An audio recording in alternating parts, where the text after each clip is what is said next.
Hola, ¿qué tal? ¿Quieres realizar un análisis correlacional y no sabes qué tipo de datos tienes? Voy a hacerte algunas recomendaciones para conocerlo con la ayuda del programa SPSS. Primeramente, para el análisis correlacional tenemos algunos tipos de pruebas.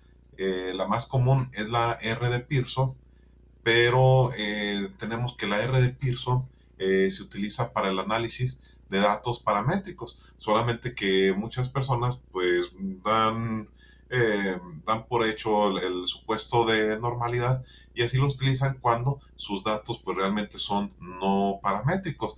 Pero hay una forma de saber qué tipo de datos tenemos nosotros en el SPSS. Nosotros vamos a utilizar datos paramétricos cuando se cumplen los supuestos de normalidad, en el caso de las correlaciones o la homocedasticidad en el caso de las diferencias de medias.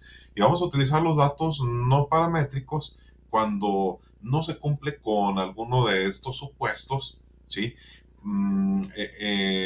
Ya sea para la correlación, dijimos la normalidad, o ya sea para las diferencias de medias, la homocedasticidad. El supuesto de normalidad establece que la variable de interés en un estudio sigue una distribución normal o gaussiana. Es decir, lo más normal en algunas variables, como podemos ver en este gráfico, es que la media se encuentre en el centro y tenga una distribución simétrica hacia los lados. Si nosotros tomamos algunas variables y utilizamos una prueba, utilizamos una población muy amplia, una población libre de muchas variables que se forman en determinados contextos, entonces es probable que nosotros tengamos un conjunto de datos normales.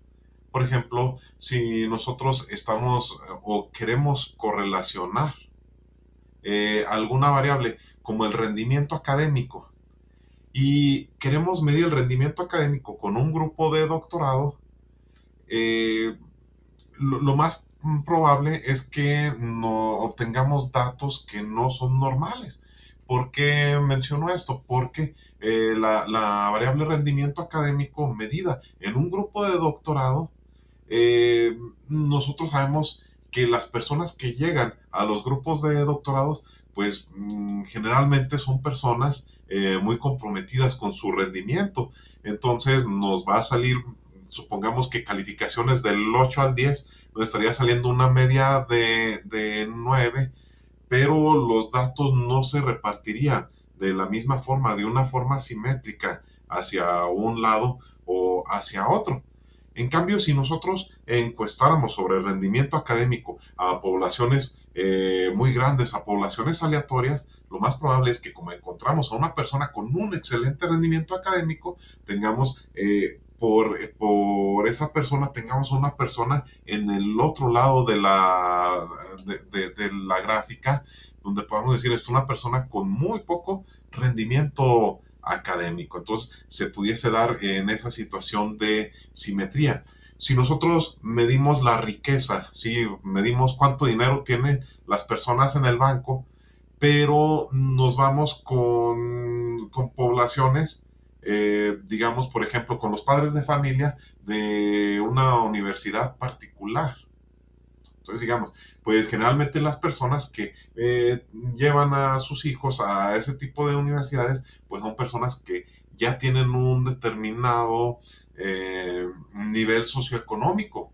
Entonces, si nosotros queremos medir el ingreso o lo que contiene en el banco generalmente las personas, entonces si realiza una medición en una población muy amplia, pudiésemos tener entonces que por una persona que tiene mucho dinero va a haber una persona que no tenga nada y esto se va a dar en una situación de simetría, ¿sí? Entonces es ahí cuando obtenemos los datos normales. Entonces, el supuesto de normalidad es la distribución de probabilidad que tiene una forma de campana simétrica alrededor de su media, con la mayoría de los datos concentrados cerca de la media y una dispersión que disminuye gradualmente hacia los extremos. Por eso que tenemos esta campana que le llaman la campana de Gauss. Para hacer el análisis de normalidad en SPSS, seguimos esta ruta. Vamos a analizar pruebas no paramétricas y nos vamos a una muestra. Una vez que entramos ahí, vamos a cambiarnos a la pestaña Campos. Y en la pestaña Campos van a estar ya como campos de prueba aquellas variables que tenemos señaladas como parte del estudio, ¿sí? Por lo cual se van a pasar automáticamente. Nosotros podemos cambiarlas hacia un lado o hacia otro para dejar los campos de los cuales nosotros querramos obtener si cumplen con el supuesto de normalidad o no lo cumplen. Una vez que nosotros realizamos la prueba, vamos a tener una tabla como la siguiente. Si SPSS nos va a brindar tanto la hipótesis como la decisión. Entonces hay que poner mucha atención a la hipótesis y de esta manera interpretar la decisión. La hipótesis afirma, dice, la distribución de participación en redes sociales es normal, con la media, 0,57 y la desviación estándar, 0,22.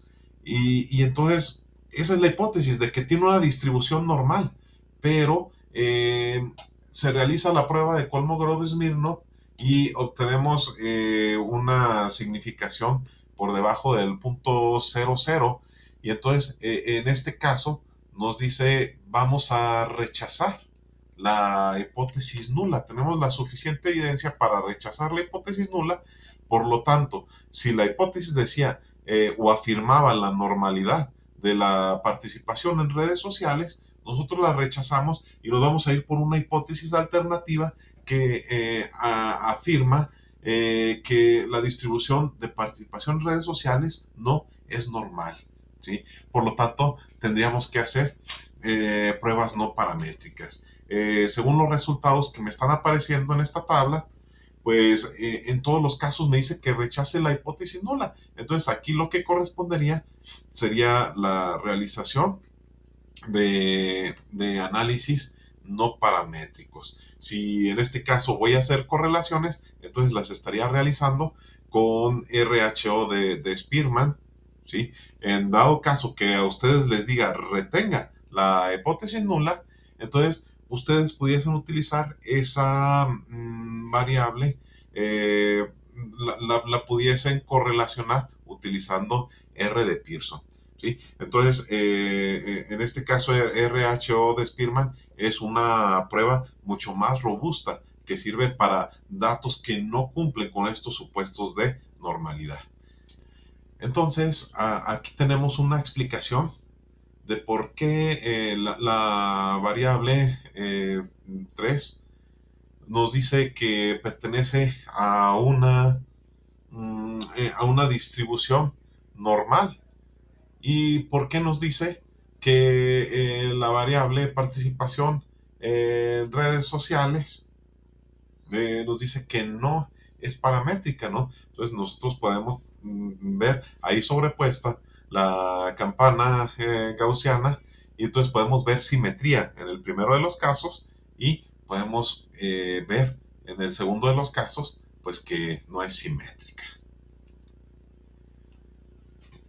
Las pruebas de normalidad según el tipo de variable las calcula automáticamente SPSS. Pero en dado caso que ustedes quieran utilizar un software como R o algún otro de código abierto, entonces es importante que nosotros determinemos que para las variables que son de escala se utiliza la prueba de Kolmogorov-Smirnov y para las variables que son ordinales se utiliza la prueba de Zafiro-Wilk. Para las variables binarias, ¿sí? O sea, solamente tienen dos tipos de resultados, sí o no, verdadero o falso, etcétera, ¿sí?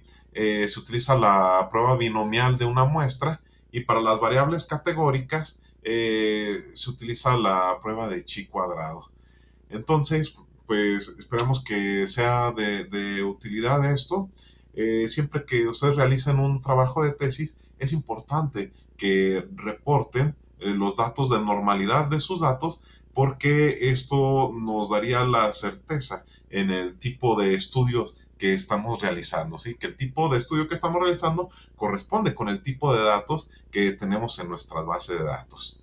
Cualquier pregunta la pueden dejar en los comentarios. Muchas gracias y nos vemos pronto. Hasta luego.